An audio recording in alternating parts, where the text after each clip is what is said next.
भैरव बाबा की रहस्यमयी और दिव्य कथा।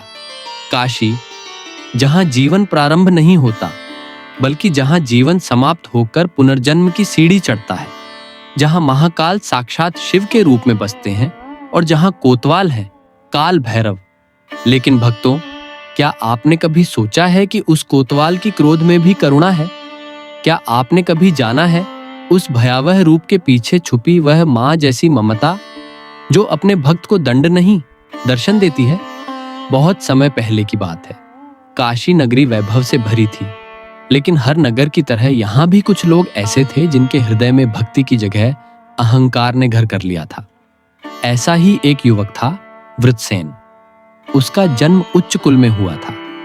उसे तंत्र और शास्त्रों का ज्ञान था, लेकिन उसमें विनम्रता नहीं थी। उसने कई योगियों को पराजित किया था, लेकिन स्वयं के भीतर की अज्ञानता को कभी नहीं देखा।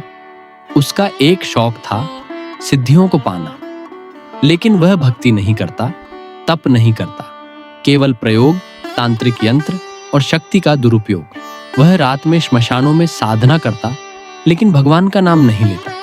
केवल शक्ति पाने की लालसा में वह धीरे धीरे अंधकार में डूबने लगा।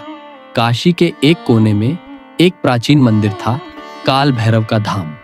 वहां जाने से पहले भक्त अपने मन और आत्मा को शुद्ध करते थे, पर वृत्रसेन ने उस मंदिर को कभी महत्व नहीं दिया। एक दिन एक वृद्ध तांत्रिक आया। वह वर्षों से हिमालय में भैरव साधना कर रहा था। उसने वृत्रसेन से कहा, बेटा, शक्ति पाने की चाह है तो पहले शरण में आ। भैरव को प्रसन्न कर, फिर जो मांगेगा मिलेगा। लेकिन यदि उन्हें क्रोध आ गया तो तेरा अस्तित्व भस्म हो जाएगा। वृत्रसेन हंस पड़ा। मैं भैरव को क्यों पूजूं? मैं स्वयं तांत्रिक हूं, मैं स्वयं शक्ति हूं।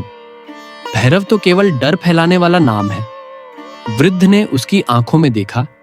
तो फिर देख, भैरव तुझे दिखाई देंगे, लेकिन जब तू उन्हें देखेगा तब खुद को भूल जाएगा। उस रात अमावस्या की रात थी। श्मशान शांत था, लेकिन वृत्रसेन का मन चंचल। उसने एक विशेष यंत्र बनाकर भैरव को बांधने का प्रयास किया।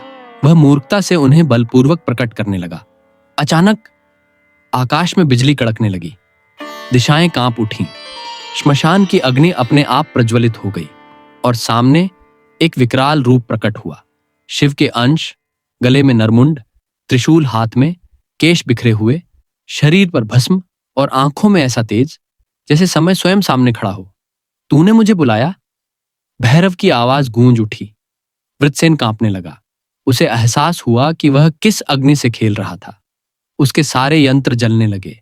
उसके चारों ओर भैरव के रक्षक, काले भयंकर कुत्ते, घूमने लगे। तेरे अहंकार ने तुझे यहां लाया है, अब जान ले। शक्ति को प्राप्त नहीं किया जाता, शक्ति को समर्पित होकर पाया जाता है। वृत्रसेन जमीन पर गिर पड़ा। शरीर कांप रहा था, मस्तिष्क शून्य हो गया। वहीं तांत्रिक वृद्ध वहां प्रकट हुए और बोले, अब भैरव की कृपा से ही यह बचेगा। हे भैरव, इसे क्षमा करें। यह अज्ञानी है, लेकिन इसका हृदय अभी भी रिक्त है, उसे भर दो। भैरव ने उसकी ओर देखा। क्रोध शांत हो गया।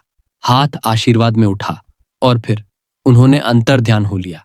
अगली सुबह जब वृत्रसेन की आंख खुली, वह किसी मंदिर की सीढ़ियों पर लेटा था। लोग उसे घेर कर देख रहे थे। उसका चेहरा तेजस्वी हो गया था।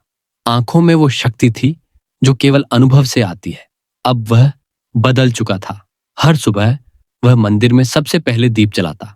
हर अमावस्या को वह गरीबों को भोजन कराता और हर रात्रि वह भैरव की मूर्ति के आगे सिर झुकाकर कहता, हे प्रभु, जब मैं स्वयं को सबसे शक्तिशाली समझ रहा था, आपने मुझे मेरी ही नग्नता दिखाई। आपने मुझे मेरे भीतर का अंधकार दिखाया। आप रौद्र हो, लेकिन मां भी हो। आप काल हो, लेकिन मुक्ति भी। भक्तों, वृत्रसेन का जीवन अब एक साधना बन चुका था। वह कहता था, भक्ति तब नहीं आती जब हम पूजा करते हैं। भक्ति तब आती है जब हम टूटते हैं, जब हमारा मैं जलता है और भैरव का नाम भीतर से निकलता है। वह अंत समय तक भैरव बाबा की सेवा करता रहा। कहते हैं, जब उसकी मृत्यु हुई तो मंदिर की घंटियां अपने आप बज उठीं और एक दिव्य प्रकाश उसके शरीर से निकला। और उसी क्षण किसी ने मंदिर के गर्भगृह में देखा, मूर्ति मुस्कुरा रही थी। तो हे श्रोताओं, ये कथा केवल सुनने के लिए नहीं, आत्मसात करने के लिए है। भैरव केवल तांडव नहीं है, वे हमारे भीतर छुपे राक्षसों को मिटाने वाले हैं। जब जब हम स्वयं को सर्वश्रेष्ठ समझते हैं, वे हमें स्वयं की असलियत दिखाते हैं। जब जब हम झुकते हैं, वे हमें उठा लेते हैं। तो आइए आज हम सब मिलकर कहें, AUM काल भैरवाय नमः, जय भैरव बाबा की। अगर आपको यह कथा पसंद आई हो तो वीडियो को लाइक करें और चैनल को सब्सक्राइब करें, क्योंकि आपका एक लाइक हमें और भी मोटिवेशन देता है। और कमेंट में लिखिए, जय भैरव भगवान की जय।